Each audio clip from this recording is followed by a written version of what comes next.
We welcome you back to Longhorn Weekly here on the Longhorn IMG Radio Network, and to those of you watching on the Longhorn Network as well, our next special guest, assistant coach Jennifer McFalls, and someone who is also, as you've pointed out, Connie, a key component of the synergism between the coaches and the student athletes. Absolutely.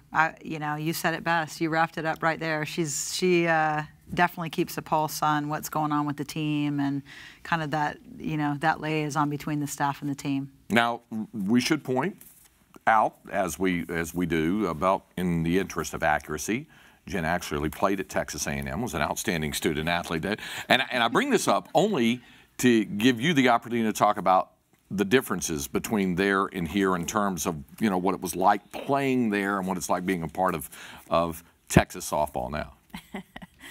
Well, the first thing I want to say is that I'm very thankful that I have the opportunity to work at the University of Texas, being an Aggie. But, going to Texas A&M was a great fit for me personally. I'm a Texas girl from the Dallas area. I wanted to stay close to home. So at the time, the University of Texas did not have a program. So Texas A&M was one of the best at the time, and I was very fortunate to have that opportunity to play there and play for Coach Brock, who had won a national championship. So I feel like, at the time for me, he really helped me grow as an athlete, and then coming out of that really opened up some doors and opportunities for me to go on and play at the next level. So, Jen, one of the things that you coordinate so well is the defense, obviously. And when people think, and it's a misconception when they think of softball, they think only of a pitcher winning a 1-0 game and 19 strikeouts in a game. And sometimes that happens, and it's good when it happens. But obviously, defense so important about how that's coordinated. And how challenging is it for student athletes, depending on the high school program they come from,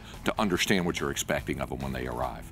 Well, I think it's just a completely different level here. Obviously, the pitching is better, the hitters are better, the strategies are more intense and complicated, and even as a coach, I think you have to continue to make adjustments and grow with team strengths and weaknesses, and what you're going to do with have a plan defensively. And I think as freshmen, when they come in, they probably don't really look at the big picture sometimes. They've grown up, and their focus is pretty narrow in their position, and they forget about looking around the field and remember there's 8 others that they got to work with and strategize with. So I think that's part of the big piece, and then just building the chemistry and trust amongst the players. And as Connie mentioned earlier about all of the young players that we have this year, that was definitely a challenge for us in the fall. And then just you start trying to figure out where to fit people in. And Coach Hill and I go back and forth day in and day out about what's more important, offense or defense.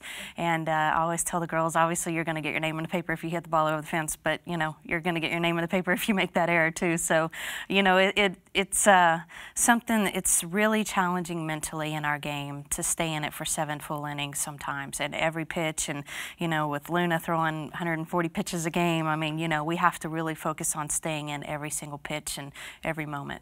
Connie, we talk about coaches having to manage the personalities of the players on the team. What about your coaches there? Because those are two, I guess, distinct would be the best way to describe it, personality. Yeah, I get in the middle of that once in a while. It usually is. It comes down to offense versus defense, and I just chime in. It's all about the pitching, so don't need to worry about the rest of it. But it's a great staff. I will say it's nice to have some continuity, but we play so much, and us in baseball, it's a grind. I mean, you're playing that many games, you better love the staff you're working with, and these two are two of the best. And when it comes down to Jen, I mean, I don't know if she'll tell you, but that's not the first phone call that I made to her over the years of trying to hire her here at Texas as an assistant. And the timing was never, just lined up right. And we're thankful that it was this previous time. You brought up recruiting, and I want to get your thoughts on it, and Jen as well, about how it's changed, how it's different now. We talked about early recruiting now, and how it's changed from, we don't even have to go all the way back to '98. If we do go back just a few years, how different it is now, and how it changes how the two of you and Corey go about your recruiting style and your strategy. Absolutely. First, you start with the crystal ball. I think you're looking. We often are now looking at 8th graders and freshmen most specifically. And was it always that way? No, absolutely not. I mean, that's really happened in the last 3 years, 4 years, and not only are you looking at them and tracking them early, but there are some schools, that we compete against that they're offering those young women, and that's a lot of pressure, and you just don't know how they're going to end up panning out. And I know our counterparts in football and some of the other sports are going through that as well, but I don't know that anybody's doing it quite as young as softball is, and there's really not NCAA rules in place that are limiting offers at least going out. Obviously there's some contact information in there, and you've got to live within those things, but it's changed, and I think that you're really looking in a crystal ball, and you're trying to figure out, not only is this young lady going to blossom at some point, but is she going to be able to get it done academically? And it's pretty challenging. We've talked as a staff and tried to slow it down as much as we possibly can as to when we're making offers, because we need to get it right, in my opinion. I take a lot of pride in that we don't typically, if you look at our body of work through the years, don't have a lot of young women transferring and leaving, and you got to get it right, and that's becoming a little bit more challenging for all of the coaches, and it's probably going to get crazier before it gets better or anything changes, but it is what it is. So we're identifying them early. Jen is a big factor in that. She's overseeing our recruiting now, and but all three of us get out. We have a philosophy. I like all of our coaches to see an athlete before we make an offer. Jen, as someone who played the game at such a high level in USA softball, and do you kind of keep in mind that when you were playing, like say in the early 90s and coming out of high school, what it's like for a student athlete to be recruited and how that goes into what you're discussing with them of what the opportunity is to play at Texas? We do. That's part of building that relationship with those athletes, and as Connie mentioned, with all the NCAA rules, that is probably one of the biggest challenges with not being able to contact young recruits. So that is probably the biggest challenge when it comes to recruiting. And so when you actually get to have those phone conversations with them and their parents, the first thing is you got to ask them is what do they want?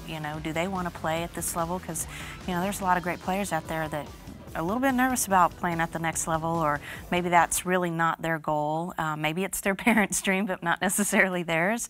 So those are some of the things you start to try to figure out with some of these young players. And and the other thing is just trying to help educate them through the process and let them know that we're not really there to pressure them all of a sudden to make a decision when they're so young, but let's grow through this and educate them, and encourage them to get out and make the visits with other campuses and be able to compare and know what they really want, because obviously at the end of the day we got to get it right, but we also want the player that really wants to be here day in and day out. And when they're freshmen and sophomores in high school, they're not really even sure what they're going to wear to school the next day. So it's a challenge.